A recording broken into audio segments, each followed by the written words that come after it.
Vicky Box.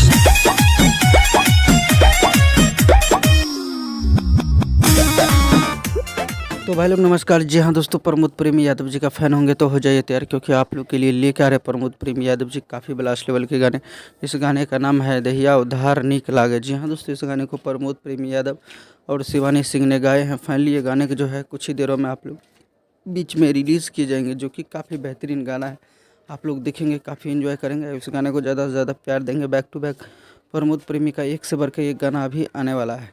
तो दोस्तों रहिए तैयार, क्योंकि प्रमोद प्रेमी का ये गाने का पोस्टर जो है 2-4 दिन पहले ही रिलीज़ कर दिया गया था। फाइनली गाना नहीं आया था, तो कल शाम तक टीजर आया था और फाइनली जो है गाना है कल, सॉरी आज आप लोग के बीच में आएगा 6:45 पे। तो अपना प्यार और सपोर्ट जरूर दिखाइएगा और यूट्यूब पे मिल जाएगा गाना। तो चैनल को कर लीजिएगा सब्सक्राइब। धन्यवाद दोस्तों।